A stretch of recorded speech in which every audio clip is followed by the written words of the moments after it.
You are listening to the 90 Days Later podcast with Anna Charles, episode 55. Welcome to the 90 Days Later podcast, where I show you how to stop over drinking in 90 days without missing out on life. If you're not an alcoholic, but fed up with saying yes to a drink when you mean to say no, you're in the right place. Hello, everybody. Welcome back to the podcast. So as I record this, we are in December. Getting ready for Christmas, that's all in full swing. Or even if you're not celebrating Christmas, I'm sure wherever you are, then the big party season is starting to gear up, right? And there's always so much to do at this time of year, right? There's so much on as well, so many events, so many people to see. I often feel like I'm a whirling dervish, right? You've got the relatives who all want to see you. This year, my adult sons are flying in from abroad, so I'm trying to get everything sorted before they get here. And that's assuming they get here, that the border force isn't on strike, and that they manage to get into the country okay. All right, so there's always so much on at this time of year, and then we're watching, we have to fit in time for all the parties, to watch all the films, and we have all the lists, and I have my menu, and, we have the whole thing. Right, and so there's always seems to be this feeling that things need to be perfect. We want everybody to have a good time. We want everybody to enjoy it. We need to enjoy this. I mean, this is the time we enjoy. Right? This is the fun time of year. I often feel it's a little bit like we're trying to cross a raging river from the 1st of December till about, the 1st of January, actually, that there's this river. And across it, there's all these stepping stones, and the stepping stones are all the parties. There's a party here, there's an event here, got to see these friends here, do the Secret Santa here, boom, boom, boom. And it's just one thing after another. And this can lead to some unease, actually, as to how you're going to get through the season. I mean, I hear that and read that a lot. And particularly if you're in a place where you're not happy with your drinking, and particularly if you drink in response to stress and anxiety, and also even actually if you drink to have a really jolly good time. Right? This can be that time of year when you might be feeling a bit nervous. And in fact, right now as I speak, actually, I'm putting together a festive guide, a festive survival guide, I think I'm going to call it, for my clients to help them navigate the season. I'm really loving what I'm doing, what I'm putting into it. So I thought I would hook out one of the tactics from the guide and share that with you today, right? So this does a couple of things. It gives you some practical tips that you can take with you into the party season, and it also gives you some idea of the kind of support that I offer to my clients in addition to our one-on-one calls. And, this is all part of helping them with their transformation. All right, so today I want to offer one simple tactic and some ways to implement it. And what I'm calling it is just pause. I was speaking with a client the other day, and we were talking about what happens when they kind of get their drinking head on, and then boom, before they know it, they're on a slide, and there's kind of slip sliding down the slide, and boom, it's kind of like all bets are off, right? They have no control at that point. Once you start drinking, you just let go. So this was how they were presenting what had happened to them in the week. And we looked at this and sort of we developed out this concept of slide that I want to talk about you today. So if you think about a child's slide, right, there's steps and then there's the slippy bit. How do you play on a slide?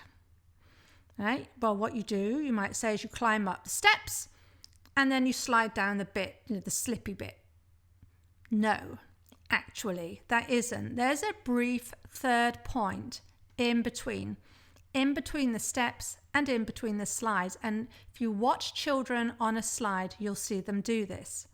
Because I don't know about you, but it's been a few years since I have been on a slide. But actually, I could really see myself doing this. Right, so you climb the steps. So the child, they will climb the steps. And then there's that moment when they reach that top step where they will make some adjustment. Now, it might be really brief. It might just be they might just sit down. They get to the top, they sit down, boom, and they go. It might be that they sort of steady themselves. They hold on to the handlebars at the side of the top of the slide. They steady themselves as they sit down. Perhaps they pause to look at the view. I know our children used to always shout invariably at us, "Mum, are you looking?" And we'd have to give our full attention. Or sometimes they'd actually, really sort of wave their arms wildly. They were so excited to be on top of this, up at the top of the slide. Right? So whatever you do, there's a moment where something happens between climbing the steps and sliding down the slide. And when I looked at this and wanted to explore this further, I see the same thing is true of drinking. Right? So we'll have the steps on the slide. So we walk our way up to the act of drinking is the slide. Right? Once we start drinking, that's when we're on the slide. But in order to get to that point, we're making a decision to drink. And we're doing this through urges, and we're doing this through the thoughts that are creating our urges. So we're stepping, it's kind of like, I see the steps up the slide as the thoughts of desire. It's leading us towards the action we're going to take. But also in drinking, there is a pause. There is something that happens between having a thought to drink, I want that, for instance, or just one won't hurt, and the act of drinking.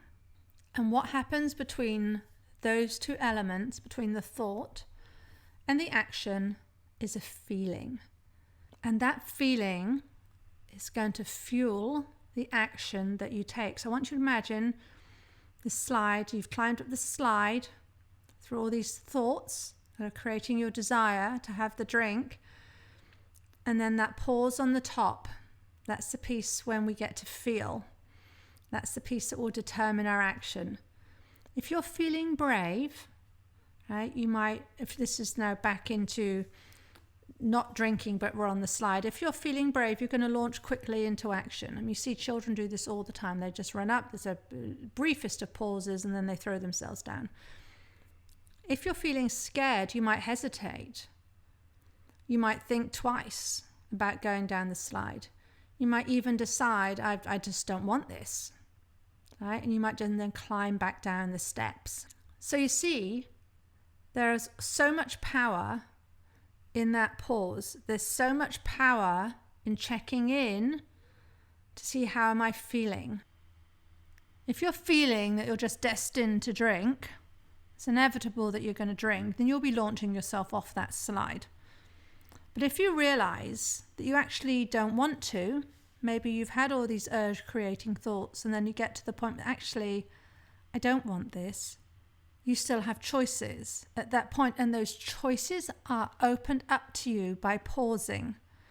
So what I say is, if you can give yourself a 90-second pause between the thought for a drink and the act of it, or even if you're not aware of your thoughts, a 90-second pause before you actually drink, just to give yourself a little bit of breathing space, then you can become very powerful and purposeful as to what you do next. Now, absolutely, you can choose to drink. No problem. There's no shame behind it, but I want you to own that, right? You get to own that as a decision. And if you're pausing before you do it, you are much more likely to be aware and conscious of what's going on. This is so important because we have to interrupt the automatic habit cycle of thinking about a drink and then rewarding that thought with a drink. That's really, in essence, what we're doing here, how pausing helps us. Now, people will tell me, yeah, Anna, I know this. I know I have this choice. I know every drink is a decision, but why is it so hard? They tell me, I don't want to drink. I really don't. But then I say yes, as though someone else is answering for me. And believe me, I've been there. I would query myself, why do you even want? I remember going to events and I would even be drinking, because there was white wine used to be my thing. And in America, in California, the white wine used to taste quite different to what I was used to. And I wasn't particularly keen on it. Apologies to all the Californians listening. But in any case, so I'd be drinking this and thinking, I really don't like this. It's white wine, but I really don't like this. And it was just so confusing to me, right? And this is simply because we're in an automatic drinking cycle, right? That we have to interrupt.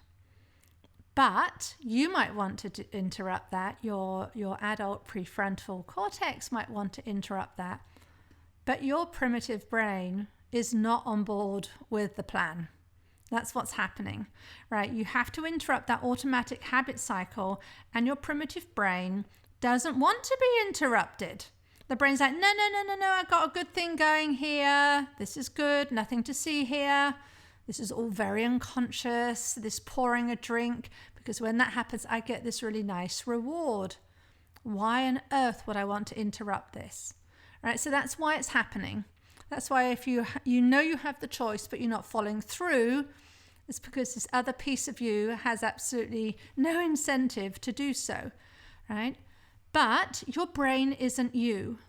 You are the boss of your brain, not the other way around. And you do know this already. You know how this works already. Let me give you an example outside of drinking. Now, I quite like, in fact, I really quite enjoy watching EastEnders. It's a British soap opera, UK soap opera. It's really quite rubbish. I mean, I'm the first to admit, but I really enjoy it, right? But I don't sit and binge watching EastEnders all day, even if my brain would tell me it was a good idea. And yes, it has done before, particularly when I'm working on something very boring, but I don't listen to it. I just don't entertain that because I'm the boss of my brain. Now, it's the same thing with alcohol, right? I saw this back in the day. It was a big shift for me. Just because my brain said, I want this, I want that glass of wine, the moment I realized that didn't mean I had to go and get it, that's when things changed. And no, it's not necessarily easy. I get that. And this is, we know that this is not easy, but that doesn't mean that you can't do it, right? So there we say that again. Just because my brain said I want that, it didn't mean I had to go and get it. But for a long time, for the longest time, I didn't understand that choice, right? It felt like I want it, and that's true, so I should just go and get it. So I just go and have it, right? Because I wanted it. I was the one making the decision there. But what you need to remember is that alcohol just sits there. Alcohol is liquid. It might be clear, brown, pink, red, goodness knows what colors they will have at this time of year, but it'll just sit there.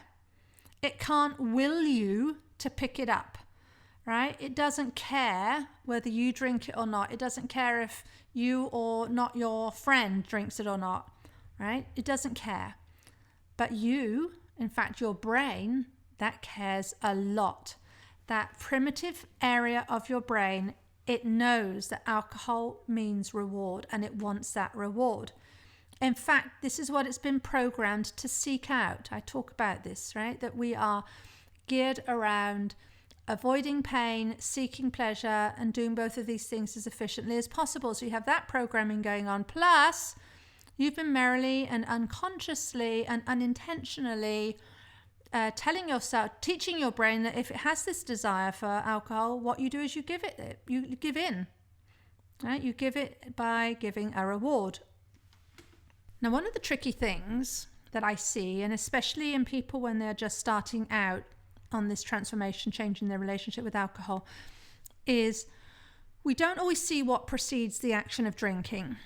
Now, I might tell them, as I'm telling you now, there is always a thought and there is always a feeling, but these things are kind of invisible to us. We have to really hunt them out.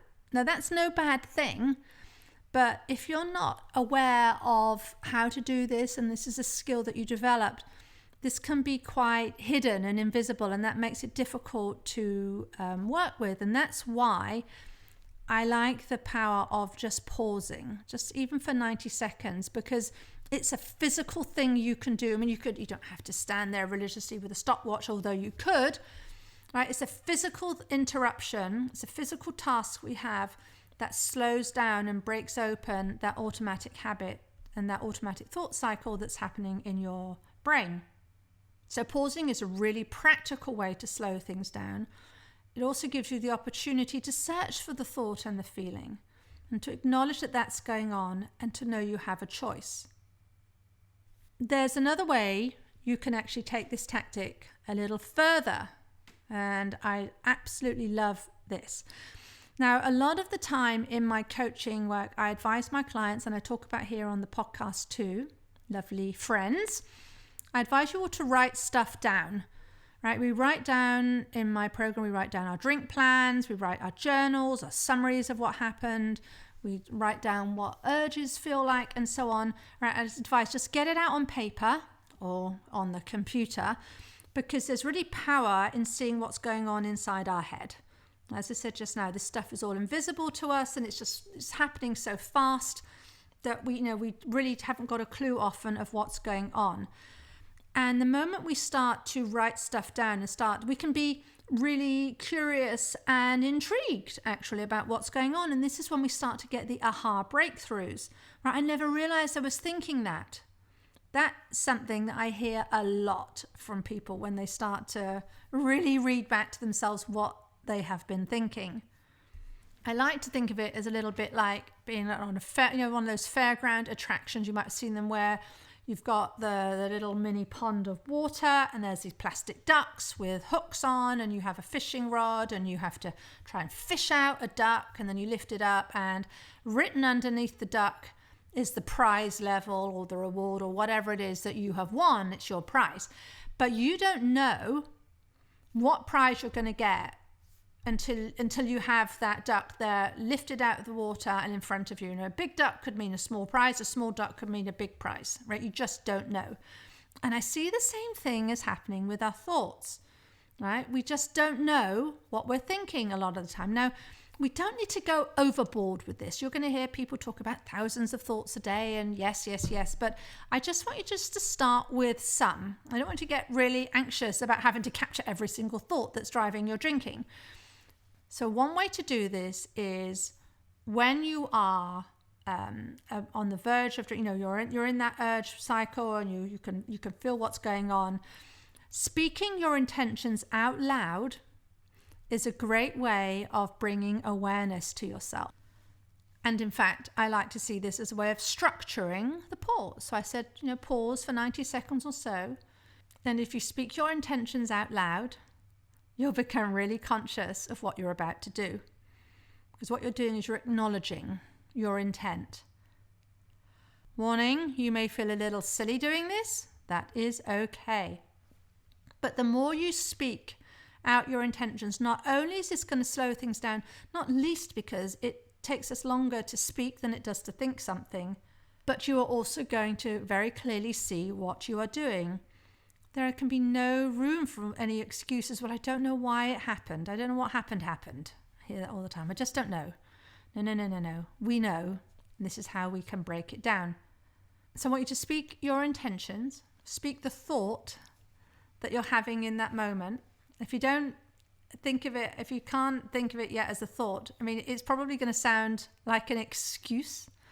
And it's going to be an excuse that your brain likes to use to keep you from change. And to keep you in the habit, right? It wants to keep that habit intact. It wants you to keep on drinking because it wants you to keep getting the reward because it thinks that is a good idea. We know it isn't. Brain doesn't. So you need to learn to call out your excuses for what they are and teach your brain that these are not thoughts that get a reward anymore.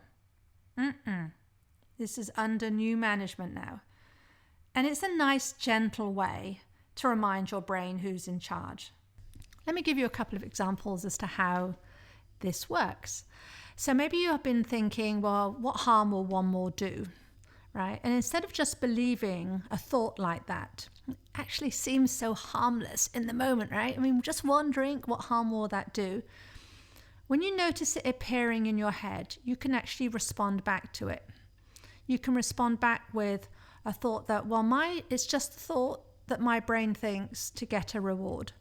I can teach my brain something different, right? So you can say that out loud. This is just a thought that my brain thinks to get a reward. I can teach my brain something different. So notice what you're doing is you're naming this as a thought, as a sentence in your brain, instead of just believing it as a truth. Here's another example. Maybe you say, sod this. I just sod this, I'm going to have a drink. And then you can say out loud to yourself, sod this is just a thought that keeps the habit cycle going. And I can choose not to say sod this to my life, right? Or maybe another thought you might have of just this once. How many times have you said that? Oh, just this once, just tonight, my friend's in town, special evening with my husband, just this once, just this one time. Here's how you could reframe that. Say this out loud. Just this once is a thought I've rewarded over and over again with dopamine, but I don't have to believe this thought anymore. So what you're doing here in all of these situations, you're basically reasserting your authority over your brain, right? You're reminding yourself that all of these thoughts are optional, and you're doing this in a compassionate way. You are backing yourself. Did you notice there wasn't one mention of something along the lines of, I'm such an idiot, I can't believe I did it again, I'm self-sabotaging, what on earth is going on, why will I never learn? Right? Didn't say any of that because none of that helps. No, what we're doing is we're just calling out our thoughts. And by verbalizing them, it helps us to see them and helps us to then decide how we're going to respond differently. Because remember, you, my friend, are not your thoughts. Showing your brain, I don't have to believe that thought anymore, or I can put that thought aside, or I can teach my brain something new, is incredibly empowering. And this is where the power really from that pause comes in. As you build awareness, you're going to see this in action, and the more you can respond to it in the moment, the more you can respond that you don't have to blindly follow where your brain leads you. All you need to do, is you just have to pause, see what's unfolding, and then you can choose to respond differently. This is such a powerful tool to help you change your drinking. At minimum, you're going to see that you have options, that you don't have to drink, that it's not a foregone conclusion that that is the action you're going to take. And even if you do decide in that moment to drink, you're still going to have information you can use next time to evaluate and to decide what you want to try next for a different approach. Okay, that's it for this week, and it only leaves me to wish you all a very Merry Christmas or Happy Holidays. And I want to offer, you can be done with this drinking thing. If you're nodding along, if what I'm saying resonates, reach out to me. Let's have a call. I can show you how to get from where you are now to where you want to be, right? This is up and available for you now. Just imagine yourself this time next year with this all behind you. You won't be listening to these podcasts for a start. How much time is that going to save you? You get to go on and live the life that you want. I have spots opening in my one-on-one calendar. Apply now. You do that by going to 90dayslater.co and clicking on the big blue button at the top, book a call, and we'll take it from there. Okay, see you next week. If you like what you're learning in the podcast and you want to take the work further and achieve total freedom around alcohol, let's talk. I help my clients stop reaching for that first glass of wine the moment 6 p.m. rolls around and they don't miss out on life. And we do it in 90 days. The effect is permanent. Email me for more information on anna@90dayslater.co. And if you did enjoy the show, I'd really appreciate if you'd leave a rating and review to help others find the 90 Days Later podcast.